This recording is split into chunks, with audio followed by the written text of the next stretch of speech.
Hi everyone, welcome to our YouTube channel Ask Prep. In today's video we are going to study about when people rebel. Let's get started. Introduction. The Indian Rebellion of 1857 began as a mutiny of sepoys of the British East India Company's army on 10 May 1857 in the town of Meerut. The rebellion is also known as the India's first war of independence, the Great Rebellion, the Indian Mutiny, the Revolt of 1857, the Uprising of 1857, the Sepoy Rebellion, and the Sepoy Mutiny.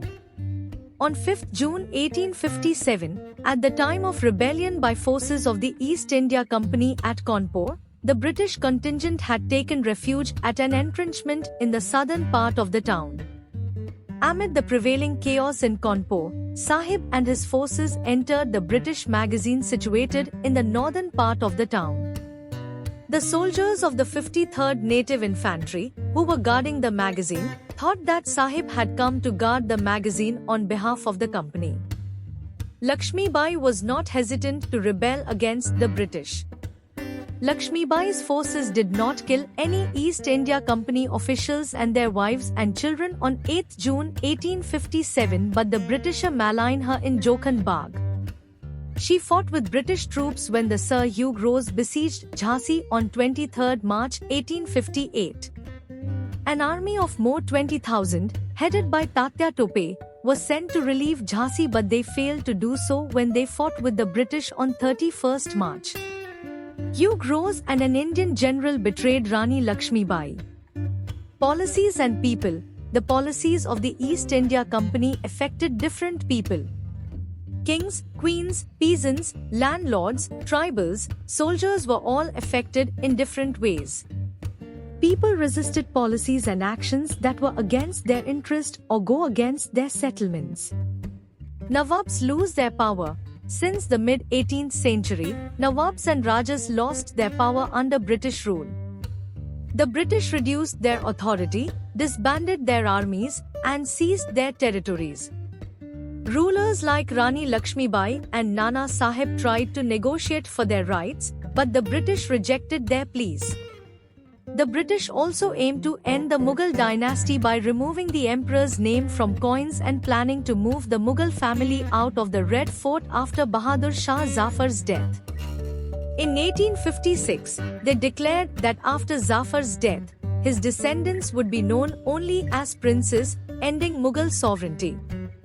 The peasants and the sepoys, peasants and zamindars in the countryside resented high taxes and harsh revenue collection methods, leading many to lose their ancestral lands due to unpaid loans.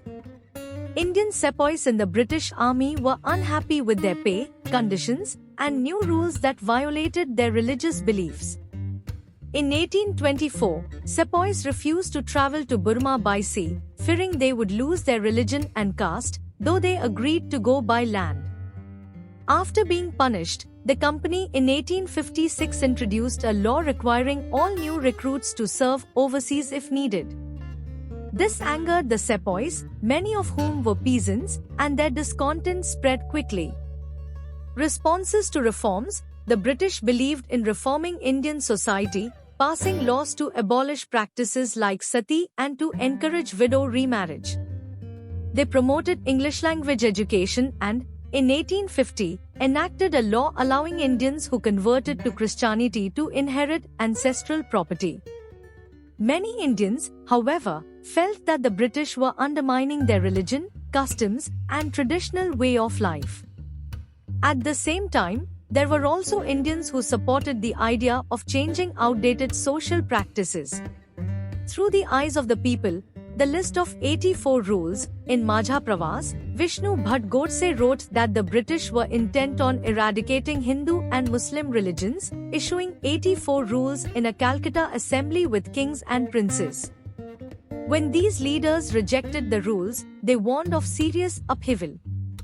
Plans for a war of religion were set, and a secret date was circulated from the Meerut cantonment to other stations.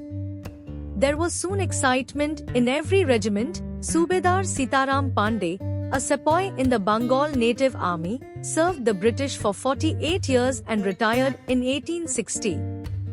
Encouraged by his officer, Nogate, he wrote his memoirs, which were translated into English and published as From Sepoy to Subedar.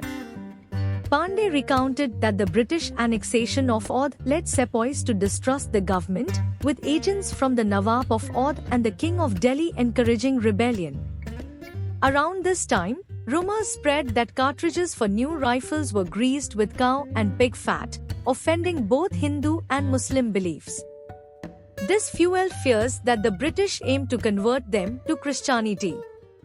A mutiny becomes a popular rebellion in the northern parts of India in 1857. After 100 years of conquest and administration, the English East India Company faced a massive rebellion that started in May 1857 and threatened the company's very presence in India.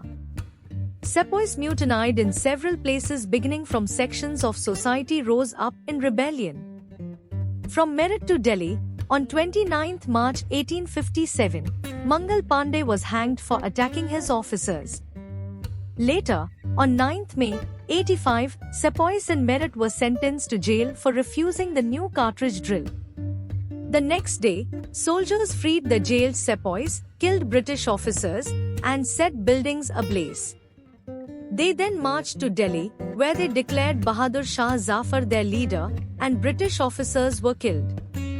The emperor urged Indian rulers to unite against British rule, giving them hope for a return to self-rule.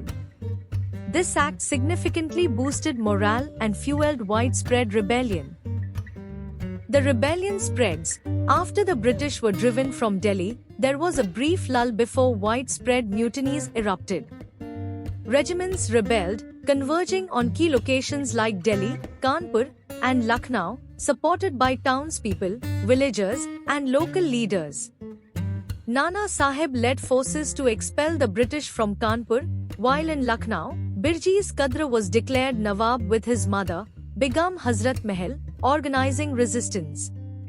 Rani Lakshmibai in Jhansi and Tansha Tope also joined the fight. With their growing numbers, the rebels won several battles, boosting public confidence. Notable leaders emerged, including Ahmadullah Shah, Bakht Khan, and Kunwar Singh, uniting fighters from all over India in the rebellion. The company fights back. The British responded to the revolt with full force, bringing reinforcements from England, enacting laws for quick trials, and targeting major rebellion centers. They recaptured Delhi in September 1857, sentencing Bahadur Shah Zafar to life imprisonment, while his sons were killed. He and his wife were exiled to Rangoon, where he died in 1862. Resistance continued, with battles lasting 2 years. Lucknow fell in March 1858, and Rani Lakshmibai was killed in June 1858. Tansha Tope carried on a guerrilla war until his capture in 1859. To regain loyalty, the British offered rewards to loyal landholders and promised safety for rebels who had not harmed Europeans. Still, many rebels, sepoys, nawabs, and rajas faced trials and executions. Aftermath: by 1859, the British regained control and introduced key reforms to maintain stability. 1. The 1858 Act transferred East India Company powers to the Crown. A British cabinet member became Secretary of State for India, with an advisory India Council, and the Governor-General became the Viceroy.